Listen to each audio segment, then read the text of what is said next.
Hi everybody, welcome back to another episode of our Dungeon Boss PvP series.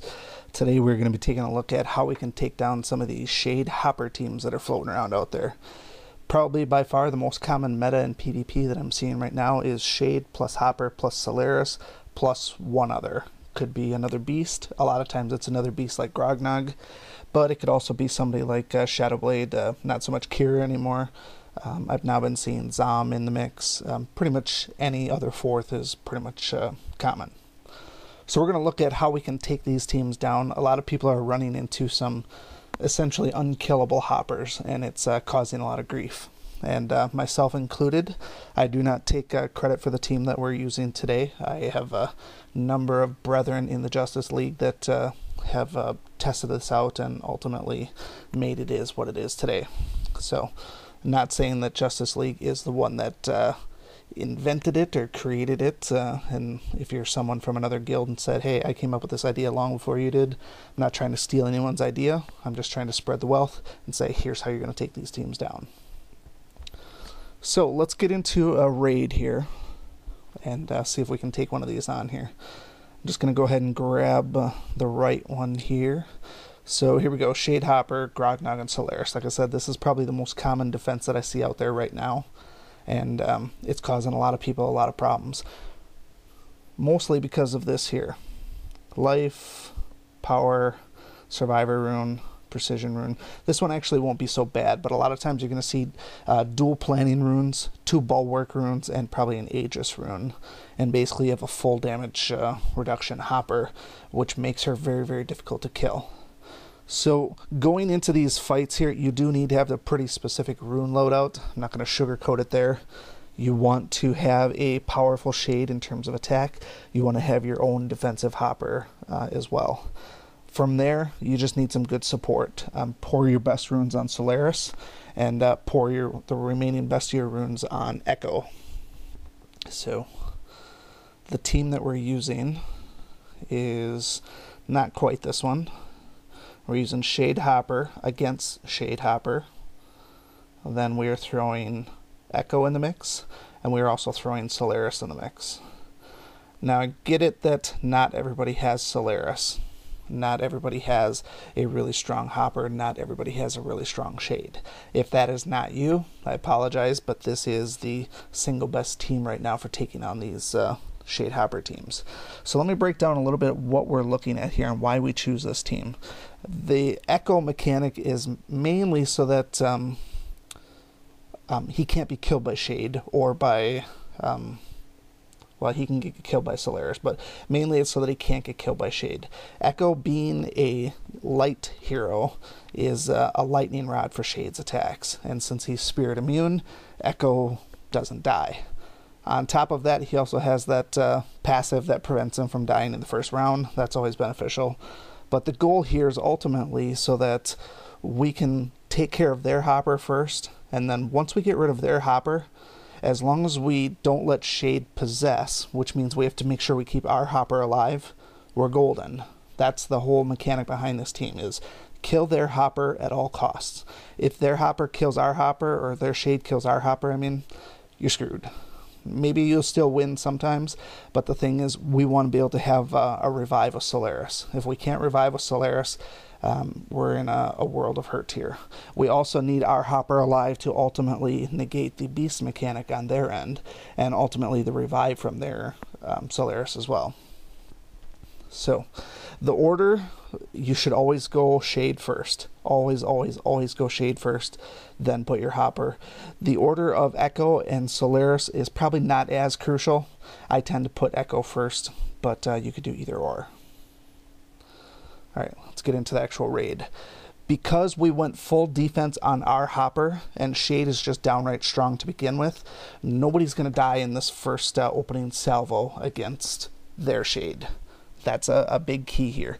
If you're going against a different style of this team here, and it's Shade and then Shadowblade and then maybe Torchy and then someone else, we're looking at different mechanics altogether, because we can't have repeated attacks coming in here and whittling down our opponents. This here is exactly what I was referring to before. He's a nice lightning rod for Shade. We get through the first turn with absolutely no damage. Now, This opponent has the Survivor rune on, so we get the Cleansing Regeneration. This fight is an exercise in patience. Most of you are going to want to go ahead and grab Haunted Pass right from the start, try and poach that bunny. Now, I feel like I could probably kill that bunny in the first turn, because she is not runed out heavily towards damage reduction like mine is. But again, this is an exercise in patience. I implore you, save this Haunted Pass for the second turn. You're going to be around to use it, because their shade is going to Spirit Link on the second turn. Not a big deal. The reason I'm saying not to use this now is because of this right here. We have all this, that's not what I'm looking at, but the shade is I think that's what it is. Yeah, reduce damage. Shade is protecting Hopper, and so we don't have an exact number on that, but a lot of times when you're going against defensive Hoppers, you cannot kill her first turn. Even with a very powerful shade, a lot of times she's going to survive.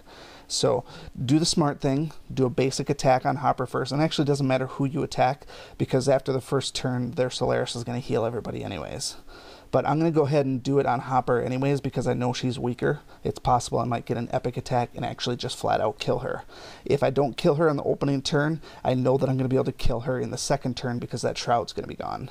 And my shade is going to be much more powerful than her. Even when you have an all defensive Hopper, a lot of times a really powerful shade can take her on. So had I got an epic attack there, it would have killed her for sure. She took quite a bit of damage. I'm not going to waste my Just a Taste here. I could, but the thing is, when you go against Hopper against beast teams, a lot of times you get the pack tactics, and I just don't want her taking a ton of damage. She's not going to take much damage anyways, because she's super hardcore defense, but I'm going to save this for another turn. So I'm just going to try and attack, and nothing to... I think I might have actually did the attack anyways. Well, that's not what I wanted to do. You can choose to use your Energize in the first turn if you want to. Otherwise, you can save it for the second turn. I like to use it because it boosts crit. Kind of guarantees that we're going to get a critical attack. Occasionally, Solaris will die in the first turn if they have a really strong Grognog, or if they have a really strong Hopper. It's not the end of the world. Solaris is going to revive anyways. But we'll go ahead and top off our team just like they did with theirs. Get a little bit of heals back.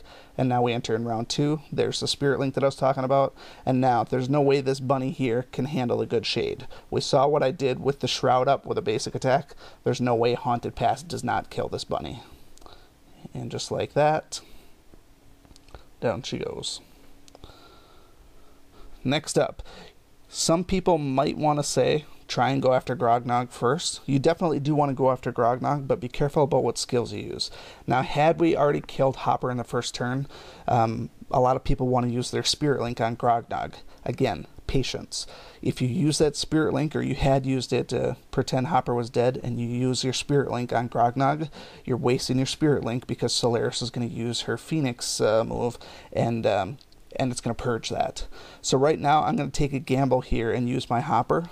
Use my Eat and Run, and because I got the Bite debuff on Grognog, I'm hoping that it kills him. It's not going to, kill him. I'm not going to be able to stomp him because of the feather, but I'm not convinced that this attack here, being that I have a defensive bunny, I don't think this is going to actually kill him, so it'd be kind of a waste. So all I want to do is throw a couple of pot shots on him and see what he does. And so he died, which is fine. That opens up more possibilities for us. The less people we have attacking, the better. Solaris is going to res him anyways, but then we can go ahead and pile it on the next turn. Now we're just going to do a couple of strings of basic attacks until we can deal with this Spirit Link here. So don't do anything too super hardcore. Just do some basic stuff here. And now we can Spirit Link, because I believe their Solaris did their move already. But now this is where it gets a little bit risk-reward. My Hopper's already taken some damage already, so I can try and use this and purge the Spirit Link myself. However, their shade already has evasion. It's likely that this is going to miss, so it's best if I save this and just try and attack the other guys. So all I gotta do is survive another turn with Hopper, and then I can go ahead and, well, I was going to kill Grognog, but I guess he didn't use that Phoenix thing yet. So, because of the outstanding damage that lightning does, I'm not going to go ahead and use this just yet. I think that's kind of a waste. So I'll just do a basic attack, and then we just got to last one more turn. It's possible that Grognog is going to kill my Solaris. That's okay, because he's going to res. But basically, I want to get this Phoenix rising up so I can do some heals. That will also purge the Spirit Link, but I think Spirit Link is going to be gone the next turn anyways. So we'll just do a basic attack here, and that's good. Their Shade wastes another turn. We like that. Go after Grognog. There's a reason that I went after Grognog and not Shade, because I know I'm going to be able to heal my guys. It's not too big of an issue. But ultimately what I'm looking for is towards the end, if I get down to just Shade, it's a guaranteed win, because their Shade's not going to be able to kill my Echo or my McChicken. So throw some lightning on these guys. And then this is where we come alive. Everybody gets fixed. And even though Grognog is still kind of dead, his feather's going to wear out eventually. Now I'll just go ahead and I'll kill these guys here. And then that's a spear-based attack, but it's still a pretty good attack. And that's okay. Anytime they get rid of any of their corpses, it's a good deal for us. So I'll be able to kill Solaris. He's got no feather, or she's got no feather. No worries. So we're right about where we want to be. And actually, she killed herself. And now there's no way that this opponent can win. No way. And that's kind of how it's done. It's kind of a long fight. Like I said, it's all about patience, but it is a fairly high success rate, at least against this particular defense. We'll see if we can find another one quick. We have Shade Hopper, but no Solaris. That's a little bit different. No Hopper. Shade Hopper. Again, no Solaris. So what we will do here, let's just pick this one because it's got the most here. So we have Shade Hopper, and then Grognog, and then Shadowblade. Without a Solaris, it's really our choice in what we want to do here. We can use the same team if you want to see how that goes for this one here. Normally I wouldn't use that team for this. I would actually probably use a full beast team to take this one on. But I'm not going to refresh my streak just for that. So what we will do is we are going to use the same exact team. And it's possible that Shadowblade might get a little bit douchey to start with, but he's not going to kill my bunny. He's not going to kill my Shade. Even if he did kill my Solaris, she's protected, and he can't kill my Echo. So I'm pretty confident that I'm going to get through the first turn here. Really what I want to see is what the bunny's got. Survivor and Bulwark, and then Champion Rune. So yeah, I'm going to be waiting until the second turn again to do this one. Just to make sure that my guys, you know, deal the killing blow. That's really what I want to do. Again, this is probably not the team that I would use for this defense. This team is more so for Shade Hopper Solaris +1. Not saying that it can't work, but the fact that they have another fast person on their team with Shadowblade could throw a wrench into the system. This is just me winging it at this point in the interest of you guys. So, oh, forgot about that. That was the one thing that I forgot. So, Shadowblade purged that feather. That is unfortunate. Well, when in Rome, right? When in Rome. Went after Grognog there just because I knew I was going to be able to, you know, kill him. He doesn't have any protection from Solaris, so I don't have any problem just throwing a shot on him. I saved my Haunted Pass because I'm going to use that on Hopper. and hopefully we can still eke this one out. It's going to be Shadow Blade that is ultimately the wild card here. We saw he just completely ruined my main mechanic, so without heals now, that's you know, a big deal. Fortunately for us, I don't have to worry about Solaris purging my Spirit Link, so now I can go ahead and well, let's do I'm trying to get my my bite debuff on these guys. And we can go ahead and do that. I knew he was gonna dodge. That's unfortunate, but alright, I'm gonna kill their Shade because I can't have him lingering around. I'll deal with the bunny when I get to it. But at this point, 3 on 1 basically. So we'll leave the bunny to the end and just kill Shadow Blade. Now let's roll the dice here. He's probably gonna dodge all of these, but see, that lightning damage is no joke. There we go, dead. Alright, so now that we got that out of the way, we'll do one quick check to see if there's another Shade Hopper Solaris team, and see if we can beat it. It's not going to be there with this one. Nope.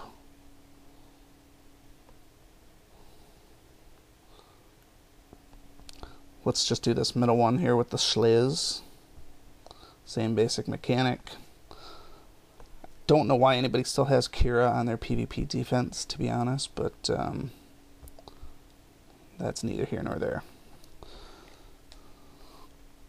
So I'm going to treat this one a little bit differently this time. I am going to try to protect my McChicken this time. Obviously I didn't need it in the last round, but having her around for a crucial revive is helpful. And having her ganked in the first opening attack is kind of a spit in the face. So I'm going to go outside of my normal suggestion here. Actually, I don't need to use Haunted Pass. I'm going to try and see if I can get lucky with a basic attack and see if I can kill their Shadow Blade. Maybe I'll get an epic, which I didn't, and I didn't need it, so not a big deal. Again, Echo draws Shade Fire. Big waste for him. Just do a basic attack so I can save the AoE. They clearly have an attack-based bunny. I didn't look at the runes. That's kind of how confident in this team I am, is the fact that we didn't have to really check the runes, but we feel like we can still do well. But based on how much damage I took from their Hopper, probably a attack-based Hopper. And because of how much health he's already lost already, I can just do a basic attack. And at this point, there's no way that he can win, because once I get down to Solaris versus Shade, it's game over. So the only bad thing that could happen here is if my Hopper dies, which could happen. But this is what I've been waiting to use a lot of times. We have evasion on Shade, but sometimes this will grab. I guess it didn't that time. But I like to use that to purge the Spirit Link. But alright, now he's dead. Alright, that was another quick one. Maybe we'll check one more to see if we get another Shade Hopper team. It's amazing that they're not showing up now, because literally every time I do PvP, all 3 things are Shade Hopper Solaris +1. Not even kidding. That's almost what every single raid is every single time. There it is, see? It's in there. 5,300 rune power. Not even going to check except for Bunny. And again, it doesn't really matter because this is what I'm used to seeing. Dual planning runes. Surprised that we don't have bulwarks on here. Battle runes is kind of interesting. If you remember what battle runes are not power runes where they have attack plus damage or attack crit. Battle runes usually have a mixture of stats. Usually they're like attack crit and health, or attack life and plus damage. They're really across the board. So I'm not sure what to make of that particular Hopper. But again, I play the patient game. I'm not trying to kill that Hopper in the first turn. I'm going to kill that Hopper in the second turn. And again, that's my method. Other people will try to gank their Hopper in the first turn. Personally, I kept a little bit of defense on my Shade. He's not all 5 runes with power runes like a lot of people use, because he dies a little bit too easy then. So I kept 2 defensive runes, I think, on my Shade, possibly even 3. But I would prefer to wait until the second turn, because I've been screwed over a couple times wasting my Haunted Pass and also wasting my AoE with Hopper, and then ultimately just have their Solaris heal the team back up. And it's really, really frustrating. So we just play the slow game, do the round 2, wait for the predictability. They're going to heal, then I'm going to heal. Shade's going to Spirit Link, I'm going to do Haunted Past, and we're right back to what we saw with the previous turn, or the other one that we fought. So there's a Spirit Link. Hopper's going to go down. All I have to do is protect my Hopper from death.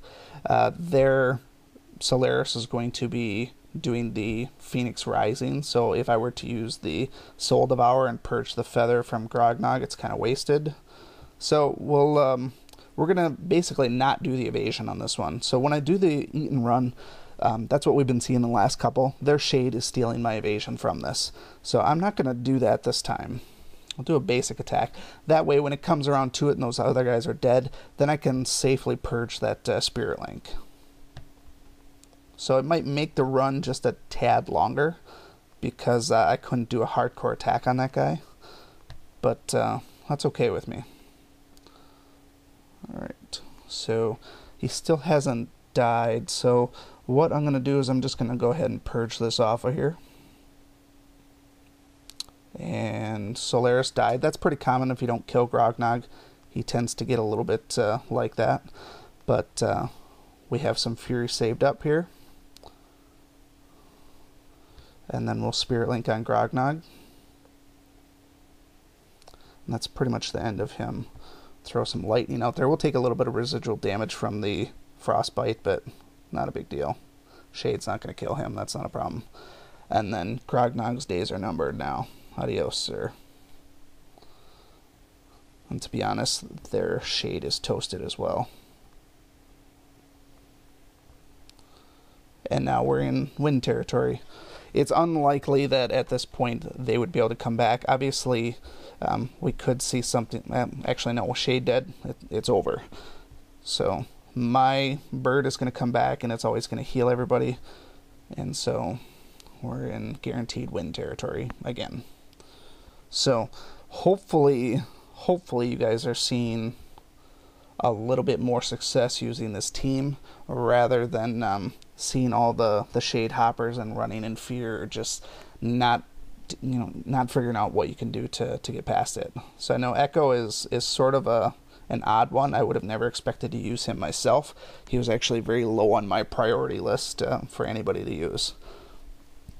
But as a courtesy, I'll go ahead and I'll show you my runes.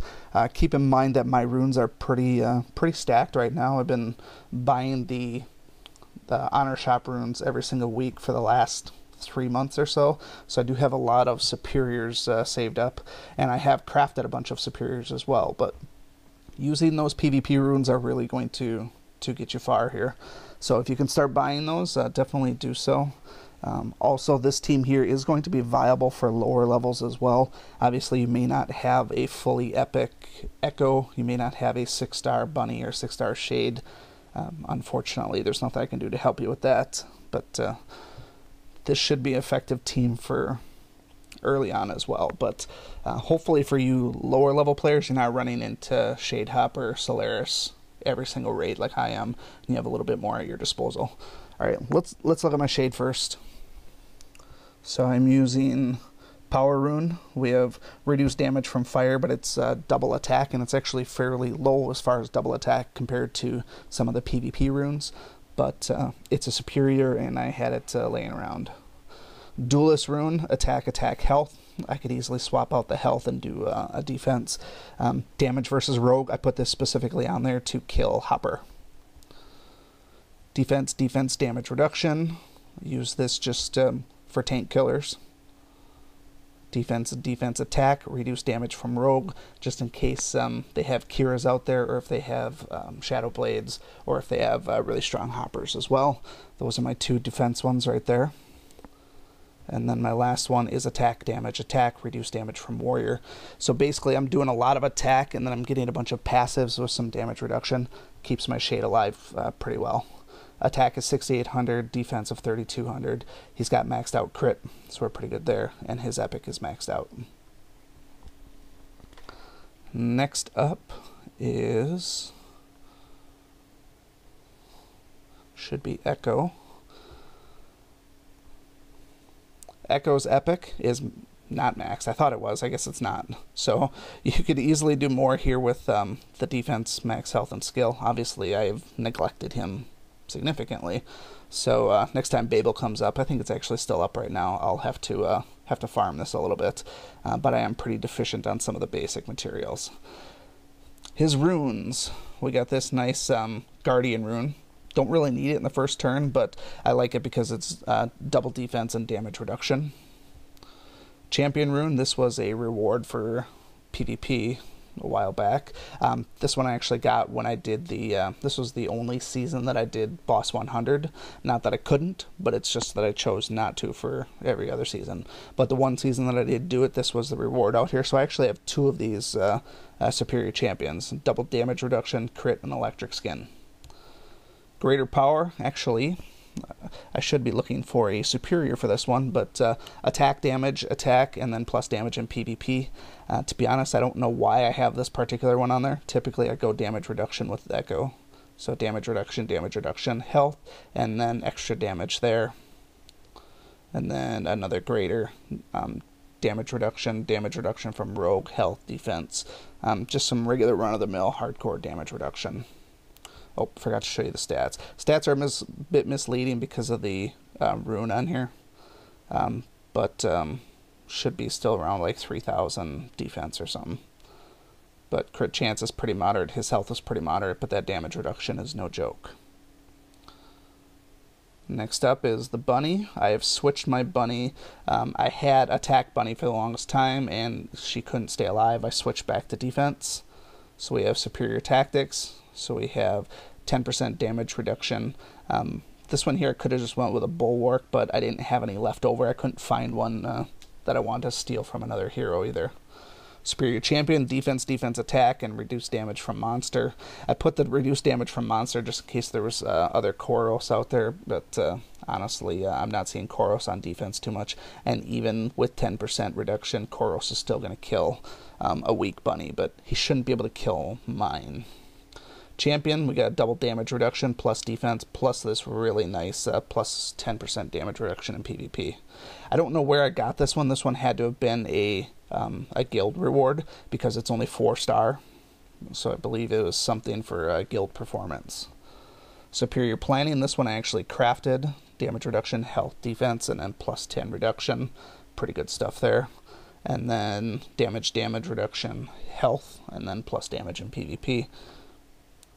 Overall stats, 2,400, 3,100.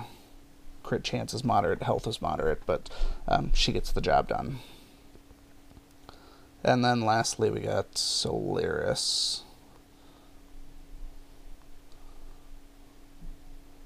I haven't committed fully to full defense Solaris. I like to be able to sometimes get some kills with Solaris, especially with that the first attack that she does, where if you get kill shots in there, you get a little bit extra healing.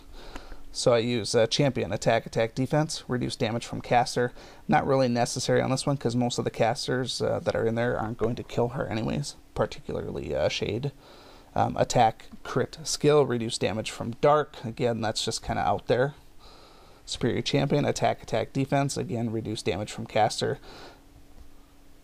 Champion room, there's the other one that I was talking about. Double damage reduction, crit, and electric skin. And then another one, defense, attack, reduce damage from monster. These are all PvP runes. Overall stats for her, 4,200 attack, which is pretty good for a healer. And then defense, 2,720. Crit is almost up to max. Health is fairly low, but not a big deal. So that is going to wrap up today's video. Like I said, hopefully this particular team can get you through some of those tricky Shade Hopper teams. Keep in mind a couple of those middle raids that I did. Those are not always the perfect teams to go against. Don't use the team that I use against that if you have a better mechanic for that.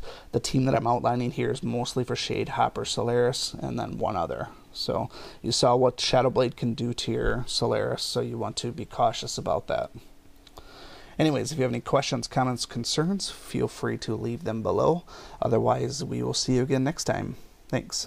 Thank you so much for watching this video and supporting my channel. If you like this video, please show your continued support by hitting that like button, and be sure to check out both my YouTube channels for new content all the time. And always remember, peace is a lie, there's only passion. We'll see you next time.